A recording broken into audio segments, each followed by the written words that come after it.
it's a relatively compressed training camp, 3 practices and then a game.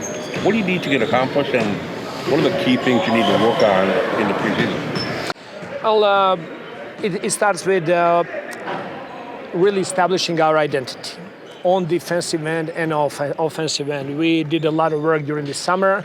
I think guys did an outstanding job with conditioning. Now it's about getting all of our principles in, understanding how we want to play on defense, understanding how we want to play on offense, and really putting foundation down for us going into the season. Once it comes to the training camp, practices that become longer, we compete more. That becomes like really good opportunity for us to coach more, to get into the details, and really start creating chemistry on a team. Seeing different guys in different combinations, how they play together, how they find each other, understanding roles. I think that's the most important thing now. The combinations are going to be really interesting. You got a lot of guys in that 7 through 12 who all have right to play. Yes. What's going to determine who does?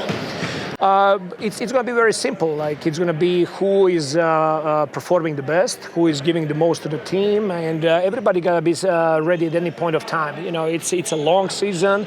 There are a lot of games. Everybody's going to get opportunity in a certain point of time. But I think for everybody, they need to understand that there is another guy on a team that's competing for the same minutes. So everybody got to take it very, very seriously. At the end of the day, it's going to be my decision who's going to be there on the floor, and I'm really, really excited to have this group of guys working this hard, which makes my job harder to who's going to be on the court. You mentioned yesterday that there's obviously been a ton of roster turnover here over the last couple of years, more continuity going into this season. Did you feel that today, that level of familiarity, getting these guys back in the gym that maybe you didn't have on the first day of camp? For sure. I think it felt that we're not starting from a zero. It felt that we're like really starting to build on foundation that we created this last season and over the summer.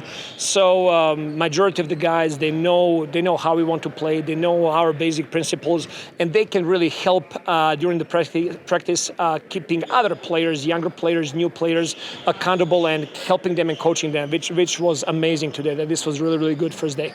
You spoke of the defensive identity. At Summer League, those guys were playing defense like they were on fire.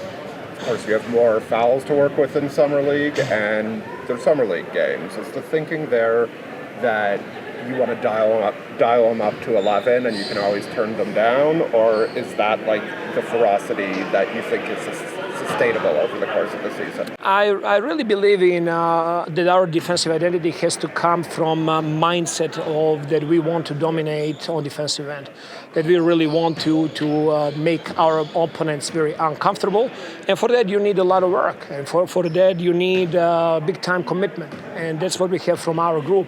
What we did there in a summer league, I think that's something for us. It's a good start. It's something to build on, and I think the NBA is changing as well. I think there is going to be more and more teams that are going to be picking up full court. They're going to be playing more defense. We saw 2 really good defensive teams going to the NBA Finals, and for that you also need the depth of your roster, guys that are able to do that. I was going to ask about that. Like, you spoke about liking to play 10 or 11 guys in a rotation. Does playing that way require playing 10 or 11 guys? Absolutely. Like that way, no chance you can go and play 48 minutes games. I don't think this style of play that we want to have on offense and defense, I don't think nobody can be in a shape to play 12 minutes straight, to be honest with you. I think shorter stints, play hard on both ends of the floor, raise a hand when you need a little bit of rest, and I'll get you back in the game.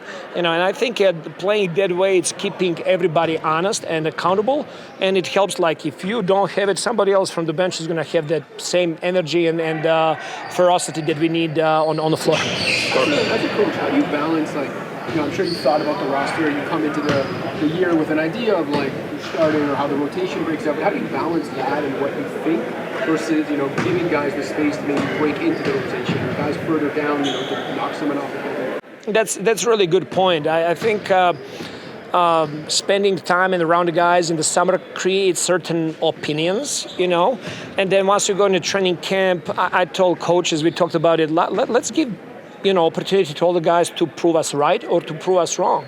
In a sense that they might be able to do more and better than we expected. So I don't like set mentality. I believe in all of those guys that they can improve and grow, and so I got to look them through those eyes as well. So we're going to be watching film, evaluating every single day, and seeing where we are.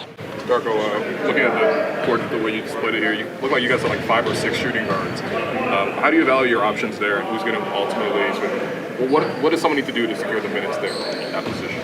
I mean, it's going to be for everybody like how aggressive they're going to be on defense, how they're going to embrace our offensive style of play, and how they're going to fit in.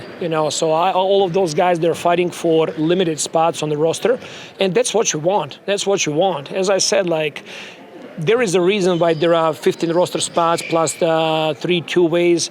NBA season is a long season. It's a long season. A lot of things are happening unpredicted. Very few players finish the season and play 82 games.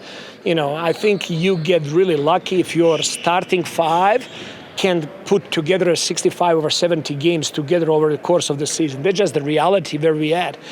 So every player on this roster is extremely important for me and for the organization, and we're going to treat the guys that way. From a coaching perspective then, is it manage expectations? How much of that is your job, especially with a very competitive position like that? I'm always going to be honest and talk to my players, and I'm going to have the best interest of every single player. At the end of the day, I'm going to make decisions who's going to be playing and how many minutes they're going to be playing. And I always want guys not to take anything for granted. If you're starting now, doesn't mean that you're going to start the next game. If you're in rotation now, doesn't mean that that's for the rest of the season. If you're out of rotation, that's not set in stone. So work. Prove yourself, look for the opportunities, so when those opportunities present itself, as I said, my job as a coach is going to be putting those guys on the floor and finding their best usage, and I just want all of them to make it really hard on me. Darko, Sandro is one of the new guys. How big has the learning curve been for him, and what have you liked from what you've seen? So Sandro is very smart. Obviously, he just finished a couple of weeks ago playing Eurobasket and being with national team of Georgia. So for him right now, it's we're really trying to go slow, not to go ahead of a curve, to go with basic stuff to help him out. So I don't want him to overthink the game at this point. I want him to be himself and really play, and along the way to coach him up. Darko, a lot of the players have described him as very active and involved. Coach, welcome to Calgary. How does it feel to be able to connect with this part of the country? It's awesome. So for Thursday, we have a planned outing to go see Banff and area. And I was I don't know if I want to go or not, but trust me, there was 20 people, you have to go. It's amazing. I heard so many things about Calgary, how great city is and how people over here are welcoming. Looking forward to meet local fans over here. I know how much Canada is supporting Toronto Raptors, and that's not just the team of Toronto, but the whole country of Canada. So we're really, really excited to be over here. And every year we're always looking for the opportunities to go visit different places. And coming to Alberta now is very important for us. And I want guys to have opportunity to meet locals and to get to know Calgary the best. Being at University of Calgary, there's been a lot of buzz with you guys being on campus, especially with open practice on Friday. How do you expect the atmosphere to be with students and the local fans? Electrifying. I expect everybody could come in great spirits over here to enjoy seeing our guys. I know that our guys are really excited to go out there and play, so it's going to be a great night. What's it like to have that this national fan base supporting you guys? Well, it's amazing, right? 40 million people pulling for one team. It's a great honor. It's a great responsibility. We feed off of our fans, and we always look forward to interact with our fans across the whole country. And what's this facility been like in your short time here? It's been great. I was really impressed with the facility. The floor was awesome. We were able to go out there and really compete on a high level today. So it's a beautiful facility here.